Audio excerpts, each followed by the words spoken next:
ጭስ አልባ ኢንዱስትሪ በመባል የሚታወቀው የቱሪዝም ኢንዱስትሪ ለአንድ ሀገር እድገትና ብልጽግና ዘርፈ ብዙ ጠቀሜታዎች ያሉት ነው። ሀገራችን ኢትዮጵያ በተፈጥሮና በሰው ሰራሽ ሀብቶች የታደለች ብትሆንም የሚገባውን ያክል ሳትጠቀምበት ኖራለች። ከ2010 ዓ.ም ወዲህ በጠቅላይ ሚኒስትር ዶክተር አብይ አህመድ መሪነት የቱሪዝም ዘርፉን ለሀገሪቱ የኢኮኖሚ እድገት ወሳኝ አካል አድርጋ ተግባራዊ እንቅስቃሴ ውስጥ ገብታለች። ስልጤ እጁ ከስራ ያልተነጠለ ስለሆነ ትንሽ ድጋፍ ቢያገኝ አካባቢውን መቀየር እንደሚችል ወራቤ ማሳያ ምስክር ነው።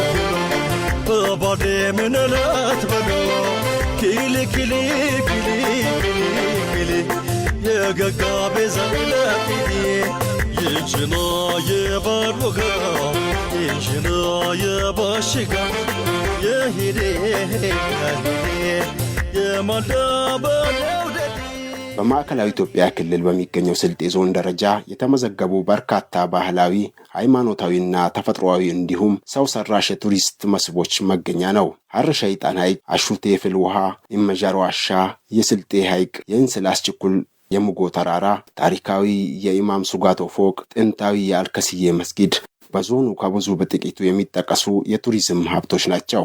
ዞኑ በርካታ ውብና ማራኪ የቱሪስት መስህቦች ባለቤት ቢሆንም ባለው ጸጋ ልክ በመጠቀም በኩል ክፍተት የነበረበት ነው። በተለይም አገልግሎት የሚሰጡ ተቋማት ለቱሪስት መዳረሻ የሆኑ መሰረተ ልማቶችን ከማስፋፋትና ለዘርፉ የሚያስፈልግ የሰለጠነ የሰው ኃይል ከማፍራት አኳያ ዋነኛ አንኳር ክፍተቶች ሆነው የቆዩ ጉዳዮች ናቸው።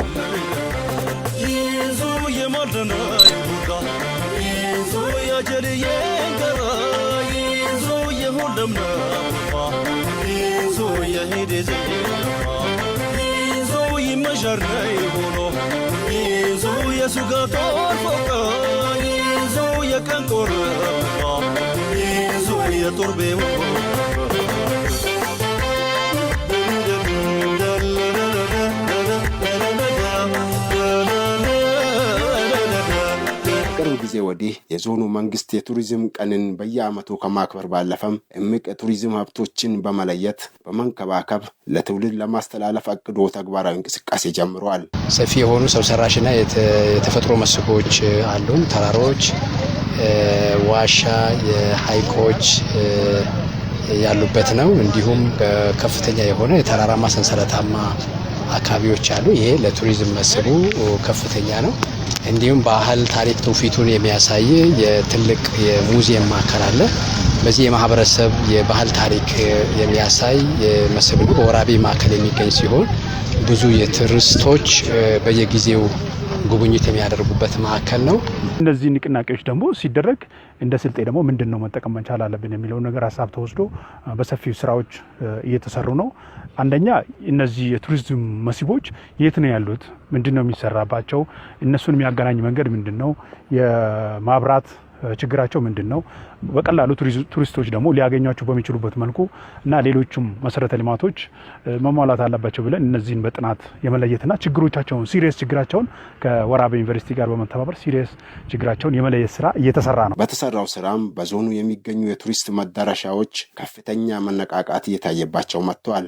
በርካታ የሀገር ውስጥና የውጭ ሀገር ጎብኚዎች የቱሪስት መስህብ ስፍራዎችን በመረዳት የመጎብኘትና ለሌሎች የማስተዋወቅ ስራ ጀምረዋል።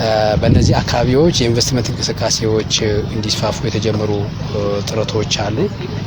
ለምሳሌ የአባያ ጡፋ ሐይቅ የአሳ ምርት ያለበት ከ1000 ሄክታር በላይ ያረፈ ሲሆን እዛ አካባቢ በከፍተኛ ሁኔታ የቱሪዝም መስህቦችን ለማልማት የሚያስችል የሆቴልና ቱሪዝም እንቅስቃሴዎች አሉ።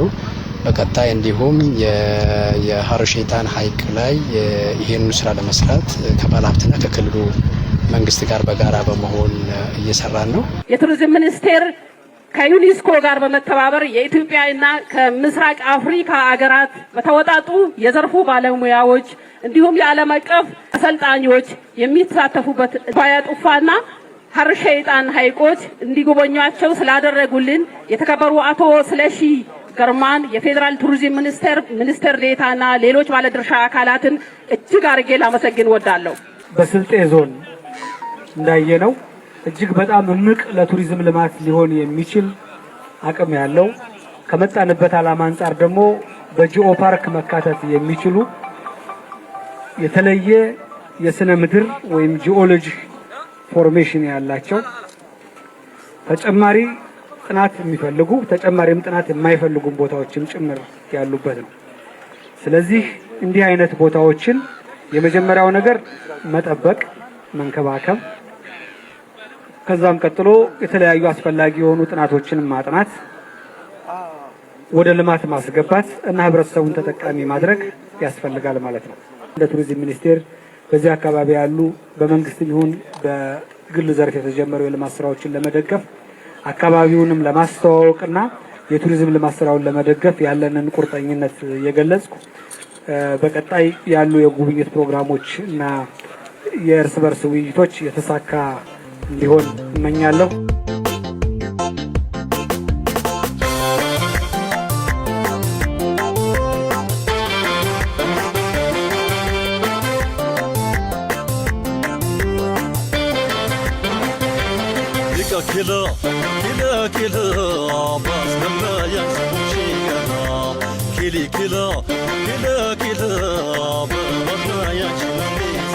እንደ ስልጤ አባይ ያሉ የቱሪዝም መዳረሻ ስፍራዎች ወደ ገቢ ማመንጫነት ተቀይረው በዘርፉ በርካታ ወጣቶች ተደራጅተው ገቢ ማግኘት ችለዋል። የዞኑ መንግስት ከዚህ በፊት የተጀማመሩ ስራዎችን አጠናክሮ የሚቀጥል ሲሆን ያሉን ሀብቶች የመጠበቅ የመንከባከብና ለትውልድ የማስተላለፍ ስራም ዋና ስራችን አድርገን ይዘነዋል። እንዲህ ያሉ የቱሪዝም መዳረሻ ስፍራዎችን በአግባቡ ማስተዋወቅና ማልማት ከተቻለ ለዞኑ ብሎም ለሀገር ገጽታና ኢኮኖሚ እድገት ያላቸው ሚና እጅግ የጎላ ነው። ዞኑ ከአዲስ አበባ በቅርብ ርቀት የሚገኝ መሆኑ እንዲሁም ደግሞ በሳውዝ ቱሪዝም ሩት የምንገኝ ስትራቴጂክ ቦታ ላይ ያለን በመሆኑ በተገቢ ያሉንን የቱሪስት መስህብ ቦታዎች በማልማት ለባለሀብቱ ምቹ ሁኔታ በመፍጠር ህብረተሰቡም መንግስትም ተጠቃሚ እንዲሆን ማድረግ ይኖርብናል።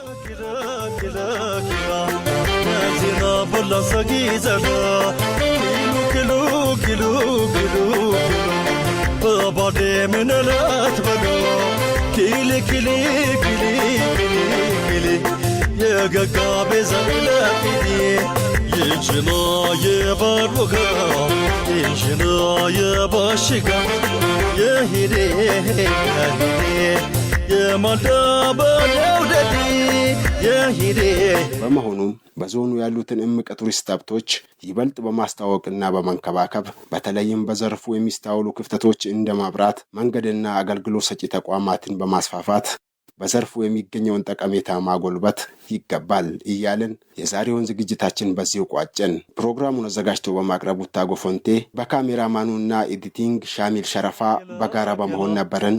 ሰላም።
Inzo, ዛሬ ሙየተኝ ዋዴ ትለምባት ወራቤ ዋዴ ሱማሌ ያሌ ቆቶ